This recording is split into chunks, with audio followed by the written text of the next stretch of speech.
Apa hikmahnya Sayyidina Umar radhiyallahu ta'ala anhu telah mengambil satu keputusan bahwa permulaan penanggalan Islam itu dimulai dari hijrahnya yang mulia baginda Muhammad SAW.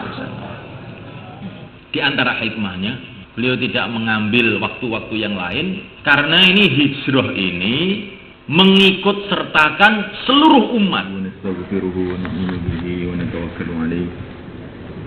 ونعوذ به من شرور أنفسنا ومن سيئات أعمالنا من يهديه الله فلا مضل له ومن يضلل فلا هادي له أشهد أن لا إله إلا الله وحده لا شريك له وأشهد أن سيدنا ومولانا وحبيبنا محمدا عبده ورسوله أرسله الله بالهدى ودين الحق ليظهره على الدين كله ولو كره الكافرون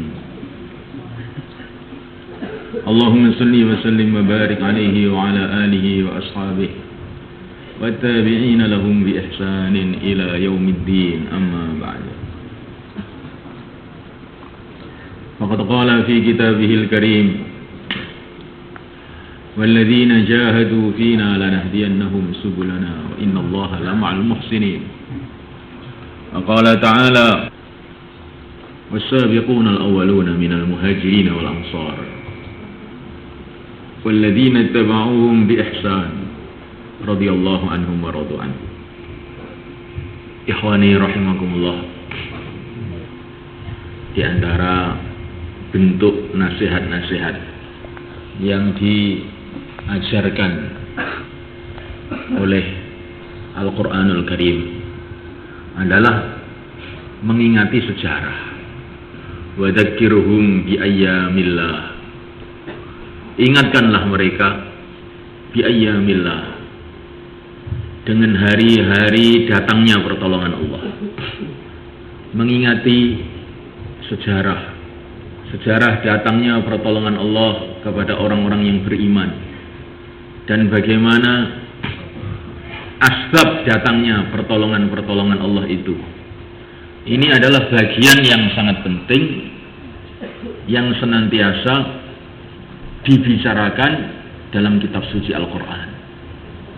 Sunnatullah allati qad khalat min qabl wa lan tajida li sunnatillahi tabdila. Karena kehidupan manusia ini diatur dengan satu aturan yang namanya sunnatullah. Orang memahami sunnatullah itu macam-macam. Saya sering membaca buku-buku orang-orang sekarang itu, bahwa sunnatullah itu adalah aturan-aturan yang diciptakan oleh Allah di alam semesta ini. Api panas, es dingin, kalau ada obat ini, ada penyakit ini, maka sesuai kemudian akan datang kesembuhan. Ini dikatakan sebagai sunnatullah. Tapi pemahaman seperti ini keliru. Bukan itu sunnatullah yang dimaksud dalam Quran. Allah cerita mengenai nabi-nabi, rasul-rasul yang memperjuangkan agama, mendakwahkan agama. Kemudian mereka dimusuhi, dihalangi dari segala arah. Kemudian datang pertolongan Allah kepada mereka. Kemudian Allah mengatakan sunnatullah allati khalat min qabl. Jadi sunnatullah itu bukan itu. Sunnatullah itu kalau ada perjuangan mengikuti jejak para nabi, para rasul, maka akan datang masalah-masalah, kemudian datang pertolongan Allah. Itulah sunnatullah yang dimaksud dalam Al-Quran. Kemudian Allah berfirman, walan tajida li sunnatillahi tabdila, walan tajida li sunnatillahi tahwila. Ini tidak akan ada perubahan. Sekali-kali kamu tidak akan menemukan perubahan dalam sunnatullah ini. Lah kalau sunnatullah itu yang dimaksud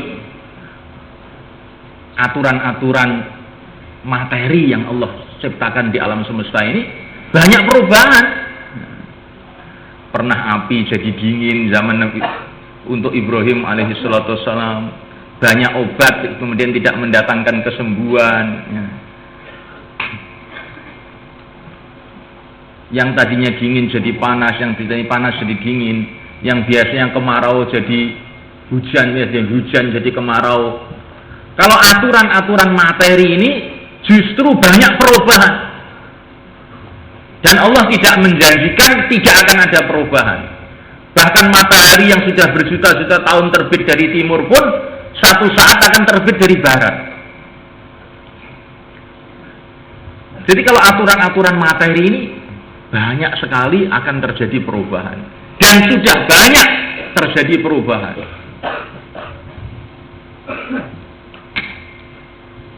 Tapi sunnatullah yang dikatakan walam tajida li sunnatillahi tabdila, walam tajida li sunnatillahi tahwila, tidak akan ada perubahan. Itu adalah masalah perjuangan. Kalau ada perjuangan yang diridhai oleh Allah SWT, seperti perjuangan yang telah dibuat para nabi, para rasul alaihi wasallam, pasti nanti satu saat akan datang pertolongan Allah Subhanahu wa taala. Ini sunnatullah yang tidak akan pernah berubah. Kawan.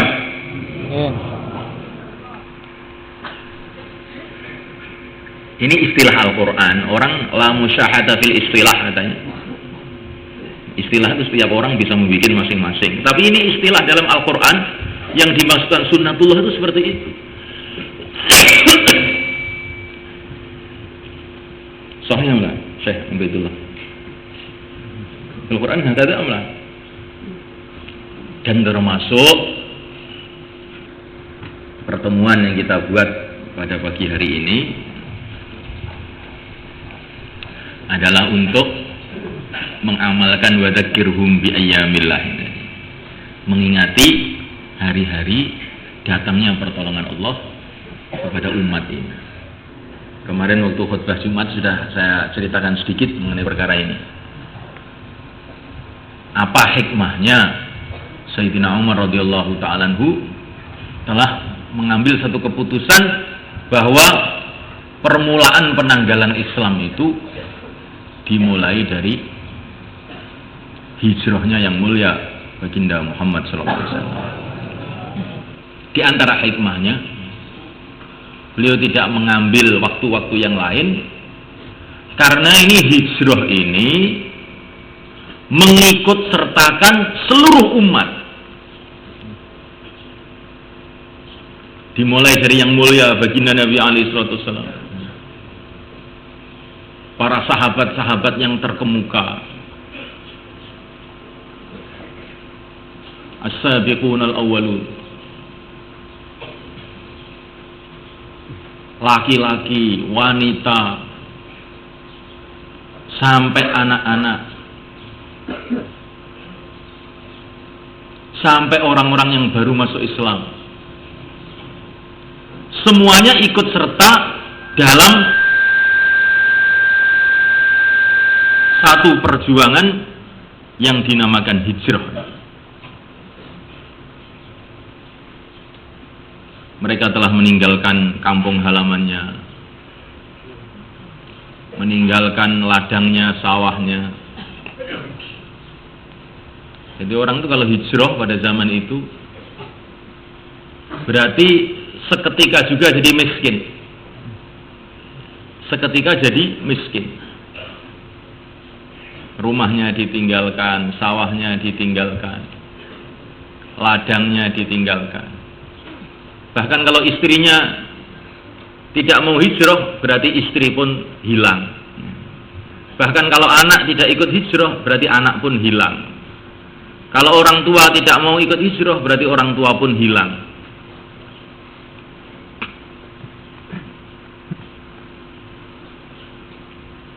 Seluruh umat.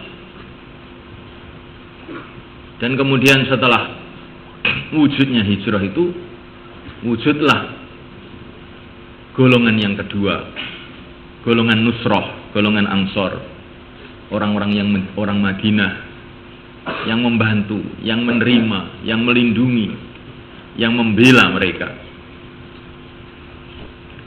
Dari wujudnya dua golongan inilah, golongan Muhajirin dan Ansor, maka telah datang kebaikan-kebaikan, telah datang anugerah-anugerah Allah yang tidak terkira. Mulai ada kerjasama antara muhajirin dan ansor inilah, mulai ada dua kerja hijrah dan nusroh inilah wujud agama sebagaimana yang dikehendaki, yaitu di Madinah Al-Munawwarah. Di Mekah ini juga sudah hidup agama, tapi tidak sebagaimana yang dicita-citakan. Agama yang dikehendaki itu belum tampak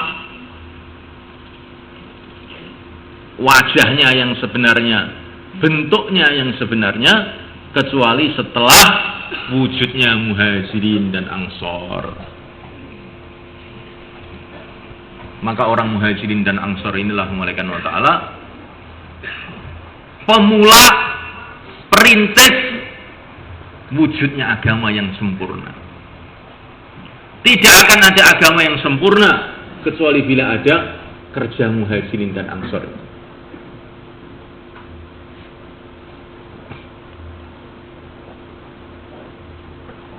Maka Sayyidina Umar bin Khattab radhiyallahu ta'ala anhu memulai penanggalan itu dengan hijrah, supaya setiap kita melihat tanggal itu teringat mau jadi muhajirin apa jadi ansor. Jangan netral, saya netral saja Pak. Oh enggak ada. Kamu itu mau jadi muhajirin apa ansor? Muhajirin dan ansor itu zaman Nabi Pak.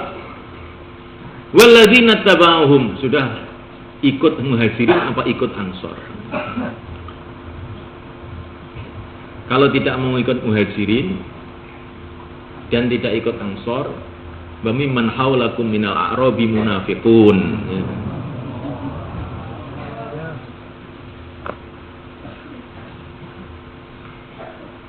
Ini termasuk bentuk-bentuknya orang munafikin ini, nggak mau jadi ansor, nggak mau jadi muhajirin. La ilaha ula wa la ilaha ula. Tidak punya sikap netral. Saya ini netral Pak. Gak eneng agama netral iki gak eneng. Agama iki neraka utawa swarga kuwi agama. Gak eneng netral. Kula teng neraka nggih, mboten purun, teng swarga nggih. Mboten patut, mboten kula teng tengah-tengah mawon. Gak ono ngoten. Walaupun Abu Nawas muni ngono kuwi. Ya.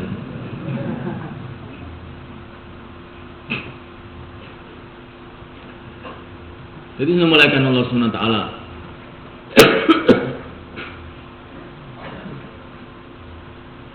Jadi setelah muhajirin dan ansor ini bertemu di Madinah itu, maka mulailah saat itu dibangun masjid.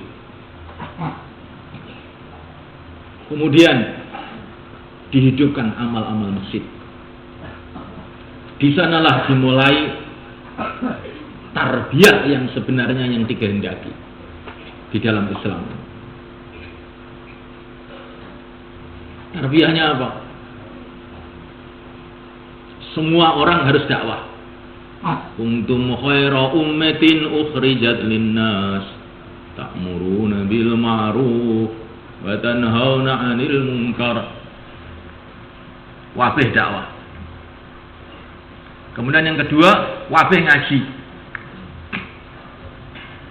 Walakin kunu rabbaniyina bima kuntum tu'allimunal kitaba wa bima kuntum tadrusun.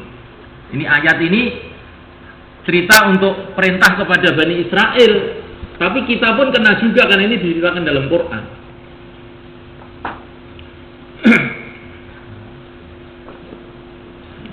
Wabih ngaji kabeh, belajar dan mengajar semuanya. Wabih ahli ibadah kabeh, semuanya ahli ibadah semua. Kanu qalilan minal laili ma yahja'un wa bil ashari hum yastaghfirun.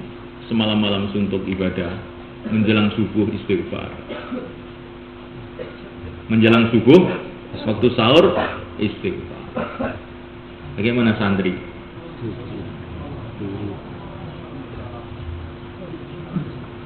Menjelang subuh masih tidur. Ini berarti tidak ikut tarbiyah Madinah, tarbiyah Muhajirin dan Ansor.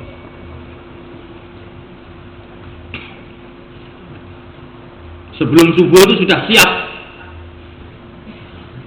di musholanya masing-masing, di masjidnya masing-masing. Istighfar, doa kepada Allah. Baru ini tarbiyah Madinah Al-Munawwarah. Semua dakwah, semua ngaji, semua ahli ibadah. Bahkan ibadahnya itu bukan begitu saja, setiap saat. Alladzina yadhkuruna Allaha qiyaman wa qu'udan wa 'ala junubihim. Berdiri, duduk, berbaring, senantiasa mengingati Allah. Bahkan santri-santri Madinah, Muhajirin dan Ansor ini, kalau jalan itu lain dengan orang-orang lain, dengan yang tidak ditarbiyah di kalangan Muhajirin dan Ansor itu lain.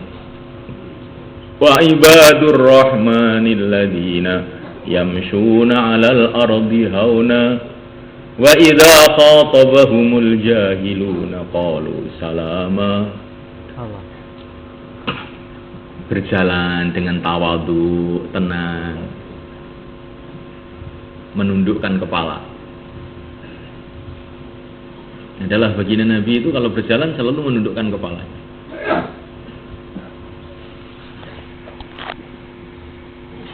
Dan senantiasa melihat ke bawah. Karena ada orang itu menundukkan kepala tapi melihat ke atas. Itu namanya ngelirik. Ya,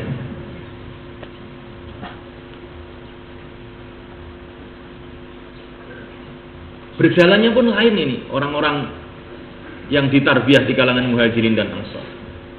Dan kalau diajak bertengkar, qalu salama, assalamualaikum.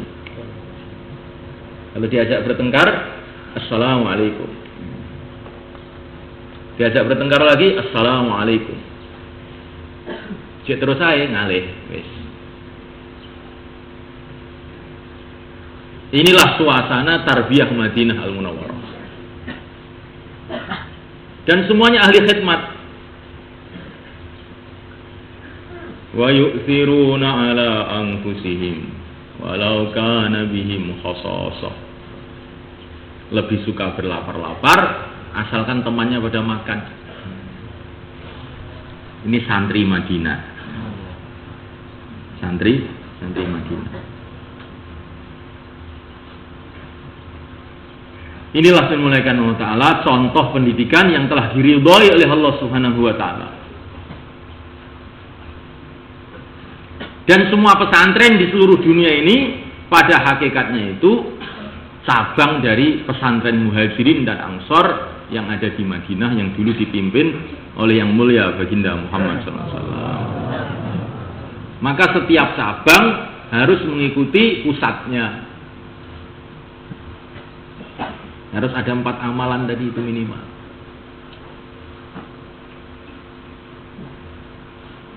Ini di Madinah. Kemudian santri-santri itu tadi tidak hanya dibiarkan kerja, dakwah, taklim wa ta'alum, zikir ibadah, khidmat di Madinah saja, tapi pun dikirim untuk menyebarkan agama. Dikirim ke Badar, dikirim ke Tabuk,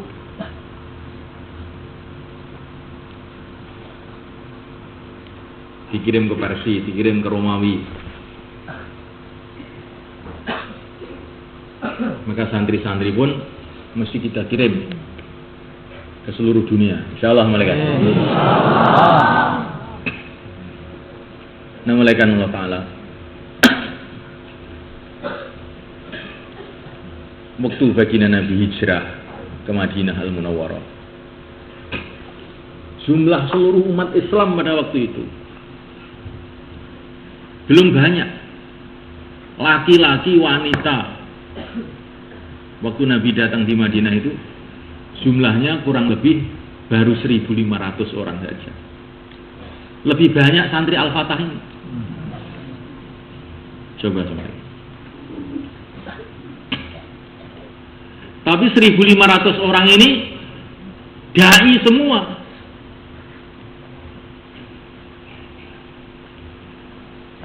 Semua hatinya ini remuk, panas, berkeping-keping karena memprihatinkan agama Allah SWT. Semua mereka orang ahli ilmu semua. Semua ahli ibadah semua. Semua orang-orang yang akhlaknya baik semua. Sehingga dari 1.500 orang ini saja telah tersebar agama ke seluruh alam.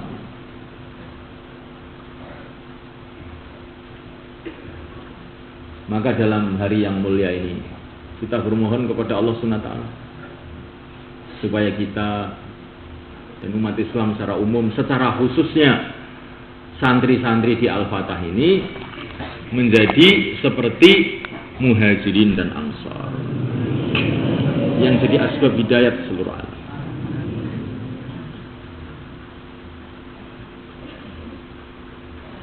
Ada santri di Madinah namanya Mus'ab ibn Umair, anaknya orang kaya di Mekah, yang biasanya pakaiannya serba mewah, makanannya serba enak, orang yang ganteng sekali, selalu beli minyak wangi yang paling bagus, sehingga kalau berjalan, jalan-jalan menjadi wangi karena baunya Mus'ab ibn Umair. Sekarang mesantren di Madinah, kulitnya menjadi kering, pakaiannya bertambal-tambal, mati dalam perjuangan di Uhud. Ya, santri Madinah, ditinggalkan segalanya demi cintanya kepada Allah dan Rasulnya. Ya, Mus'ab ibn Umair itu seperti santri-santri khidmat itu. Tahu santri khidmat itu? Yaitu Mus'ab ibn Umair. Ya, enggak? Tapi sayangnya kalau Mus'ab itu malam itu jarang tidur. Kalau ini banyak tidur. Waktu ngaji juga tidur. Waktu bayan tidur. Sholat terlambat. Seumpama itu bisa dihilangkan, itu jadi Mus'ab yang baru. Insyaallah kita niat mulai.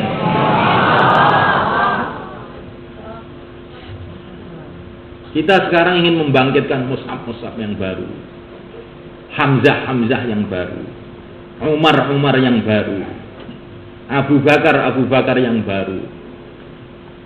Ini apa ini? Memang begitulah. Walladzina taba'uhum, di kalangan orang-orang yang sekarang ini harus jejaknya itu ke sana. Arahnya itu harus ke sana, mengikuti jejak mereka. Walladzina taba'uhum, diperlukan Abu Bakar baru yang mengorbankan segalanya untuk agama. Diperlukan orang yang pemberani seperti Umar. Ketika beliau hijrah, beliau berteriak di Mekah, siapa yang ingin anaknya jadi yatim, siapa yang ingin istrinya jadi janda, suruh menghalang-halangi saya di sini, di belakang kota Mekah ini. Ayo, nggak ada yang berani. Perlu ada orang-orang seperti Umar itu dalam membela agama Allah SWT. Diperlukan orang-orang yang seperti Utsman, yang penuh kelembutan, yang menginfakkan hartanya fisabilillah. Orangnya sangat pemalu, sampai para malaikat pun malu dengan Utsman bin Affan radhiyallahu ta'ala. Diperlukan lagi orang-orang seperti Ali bin Abi Thalib radhiyallahu ta'ala. Gudangnya ilmu. Ana madinatul ilm wa aliyun babuhu. Saya ini adalah kotanya ilmu dan Ali adalah pintunya. Hadis ini hadis hasan. Katanya orang salafi maudhu' nih hadis ini. Hadis ini hadis hasan, ada sanadnya yang muttasil. Diperlukan oleh orang-orang seperti Abu Ubaidah ibnu Jarrah radhiyallahu ta'ala anhu aminu hadhil ummah. Orang yang sangat bisa dipercaya. Sehingga beliau dipilih menjadi bendahara negara. Tidak pernah khianat. Walaupun 1 sen pun tidak pernah mengambil uang orang. Bukan suruh bawa uang jamaah. Ya, saya kan sudah capek nih bawa uang. Nggak apa-apa lah untuk beli es 500. Ini orang begini ini tidak mengikuti Abu Ubaidah. Jadi takmir masjid. Saya ini kan sudah susah payah jadi takmir masjid. Ini uang masjid ya sebagai gaji saya. Saya ngambil sedikit-sedikit kan nggak apa-apa, nggak ada yang tahu aja. Syahadat lagi. Nggak apa, bilang nggak ada yang tahu, harus syahadat lagi. Diperlukan memuliakan Allah Subhanahu wa taala. Orang-orang yang si Bilal bin Rabah radhiyallahu ta'ala anhu dipukuli, diseret-seret tengah padang pasir. Mulutnya tidak henti dari zikrullah, Allah Ahad, Allah Ahad. Memuliakan Allah Subhanahu wa taala. Diperlukan orang seperti Zubair bin Awam, baru umur 8 tahun masuk Islam, digebuki sama keluarganya, tidak peduli. Umurnya baru 8 tahun Zubair bin Awam masuk Islam, tapi sudah menghadapi segala masalah, dia siap. Inilah tarbiyah yang telah Allah berikan kepada Muhajirin dan Ansor. Semoga Allah berikan kepada kita juga.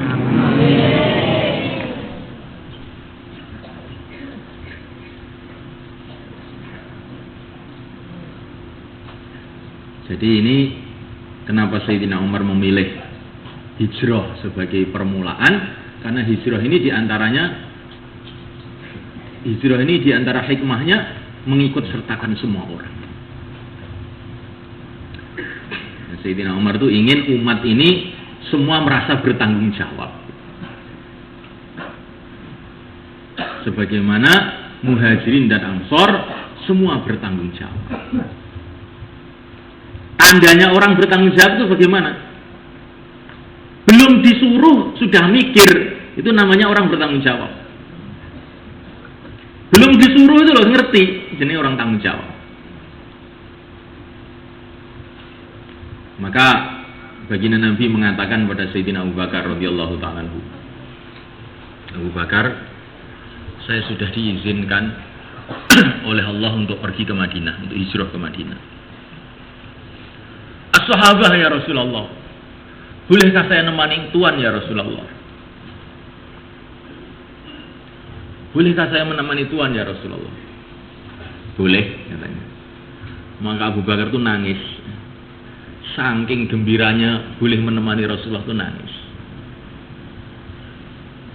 Kemudian Abu Bakar mengatakan kepada Nabi, sudah saya siapkan 2 unta ya Rasulullah. 1 untuk saya, 1 untuk tuan pergi ke Madinah. Namanya orang tanggung jawab. Rasulullah tidak nyuruh Bakar, ini loh, sebentar lagi akan ada hijrah, kamu siap-siap ya. Carikan unta yang bagus, siap-siap semuanya. Abu Bakar itu sudah ngerti aja.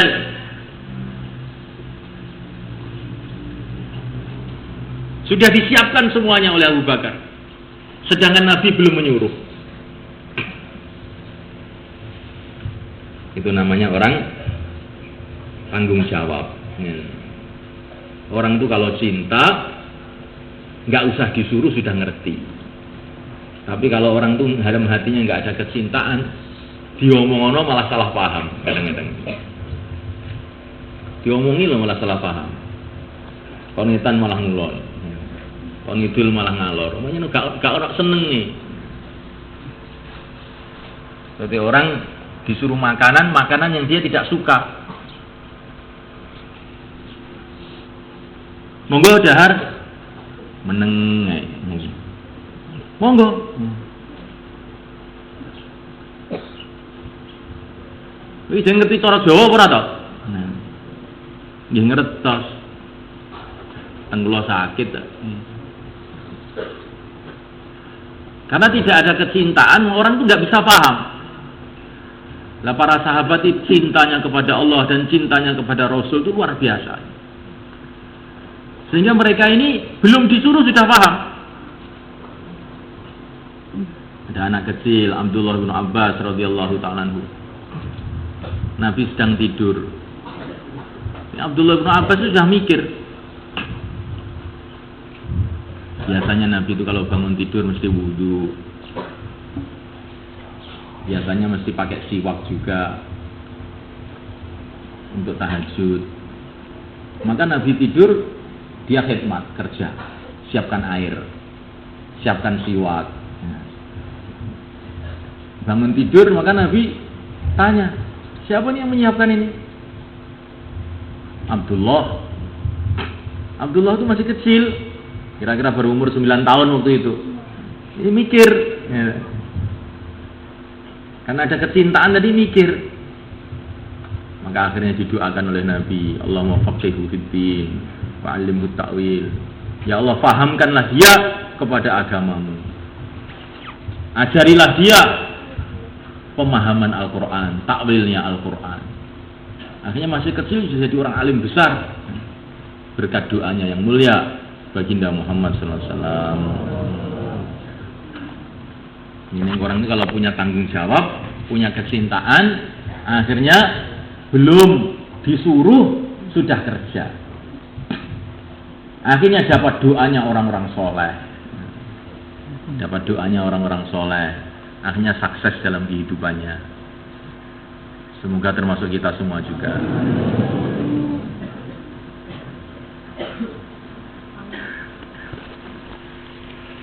Nah, muliakan Allah Subhanahu wa taala. Peringatan-peringatan itu semua penting. Bukan kalau dikatakan Sayyidina Umar memilih hijrah ini. Kemudian peringatan-peringatan yang lain tidak penting. Peringatan-peringatan lain itu semua penting juga.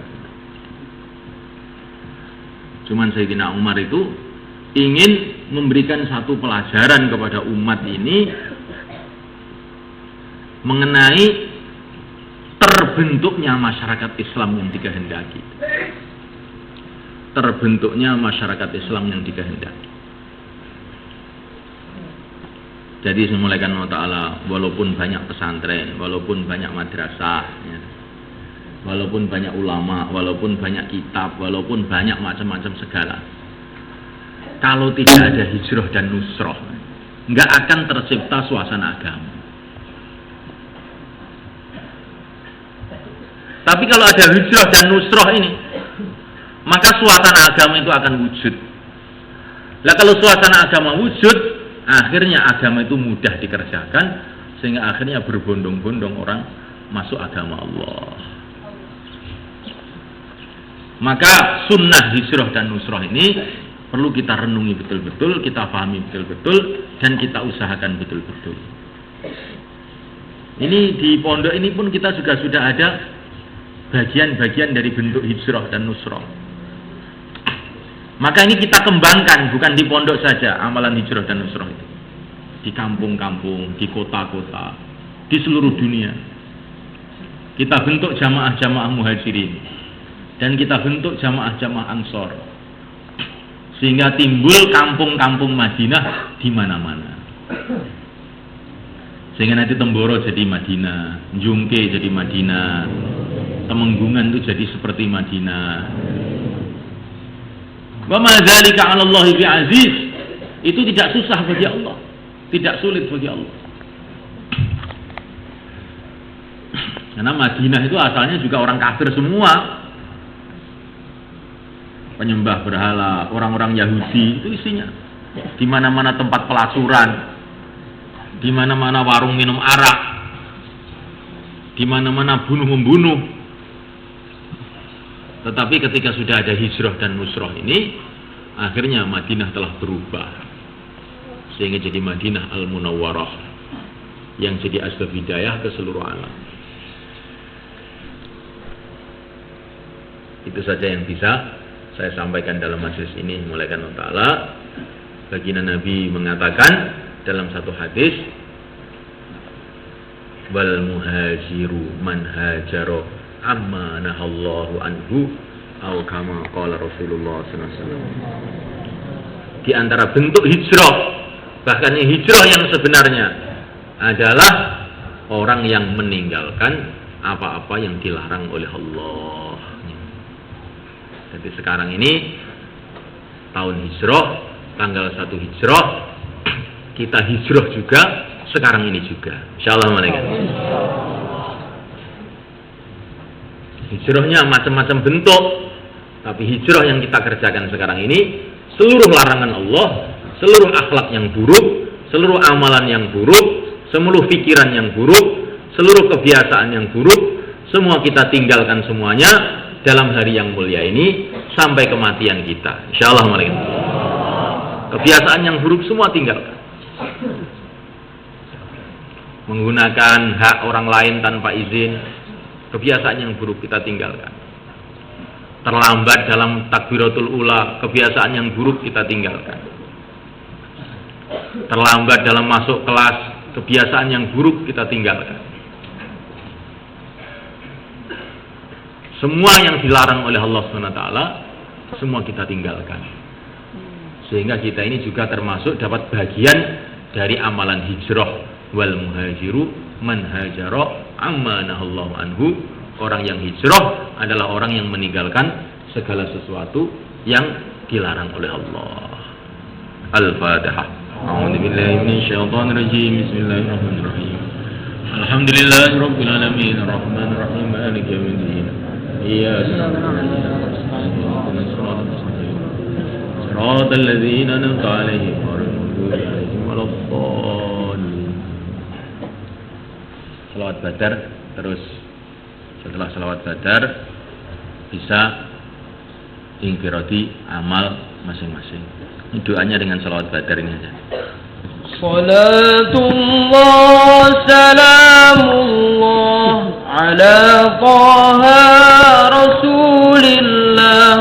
Salatullah salamullah ala yasin habibillah. Tawassalna bismillah wa bil hadi rasulillah wa kulli mujahidin lillah bi anil badri ya Allah. Salatullah ala taha rasulillah. Salatullah salamullah ala yasin habibillah. Tawassalna bismillah wa bil hadi rasulillah wa kulli mujahidin lillah bi ahlil badri ya Allah. Salatullah salamullah ala taha rasulillah. Salatullah salamullah ala yasin habibillah. Ilahi salimil ummah minal afati wan niqmah wa min hammin wa min hummah bi ahlil badri ya Allah. Salatullah salamullah ala taha rasulillah. Salatullah salamullah ala yasin habibillah. Ilahi najina wakshif jami'a diyatin wasrif مكائد العدا والطوف بأهل البدر يا الله. صلاة الله سلام الله على طه رسول الله. صلاة الله سلام الله على ياسين حبيب الله. إلهي نافس الكربى من العاشين والعتبة وكل بلية ووباء بأهل البدر يا الله. صلاة الله سلام الله على طه رسول الله. صلاة الله سلام الله على ياسين حبيب الله. فكم من رحمة حصلت وكم من ذلة فصلت وكم من نعمة وصلت بأهل البدر يا الله. صلاة الله سلام الله على طه رسول الله. صلاة الله سلام الله على ياسين حبيب الله. وأرسلنا بسم الله وبالهادي رسول الله وكل مجاهد لله بأهل البدر يا الله. صلاة الله سلام الله على طه رسول الله. صلاة الله سلام الله على ياسين حبيب الله. إلهي سلم الأمة من الآفات والنقمة ومن هم ومن همة بأهل البدر يا الله. صلاة الله سلام الله على طه رسول الله. صلاة الله سلام الله على ياسين حبيب الله. وكم أغنيت ذا العمر وكم أوليت ذا الفقر وكم عافيت ذا الوسر بأهل البدر يا الله. صلاة الله سلام الله على طه رسول الله. صلاة الله سلام الله على ياسين حبيب الله. لقد ضاقت على القلب جميع الأرض مع رحبي فانجو من البلاء الصعب بأهل البدر يا الله. صلاة الله سلام الله على طه رسول الله. صلاة الله سلام الله على ياسين حبيب الله. أتينا طالب الرفد وجل الخير والسعد فوسع منحة الأيدي بأهل البدر يا الله. صلاة الله سلام الله على طه رسول الله. صلاة الله سلام الله على ياسين حبيب الله. فلا تردد مع الغيبة بل اجعلنا علم طيبة أيا ذا العز والهيبة بأهل البدر يا الله. صلاة الله سلام الله على طه رسول الله. صلاة الله سلام الله على ياسين حبيب الله. وإن تردد فمن ناتي بنيل جميع حاجاتي أيا جالي الملمات بأهل البدر يا الله. صلاة الله سلام الله على طه رسول الله. صلاة الله سلام الله على ياسين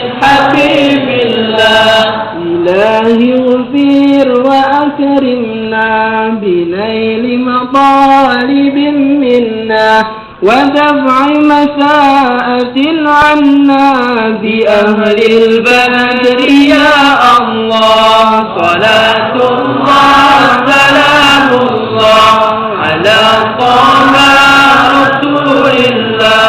صلاة الله سلام الله على ياسين حبيب الله. إلهي أنت ذا لطف وذو فضل وذو عطف، وكم من كربة تنفي بأهل البدر يا الله. صلاة الله سلام الله على طه رسول الله.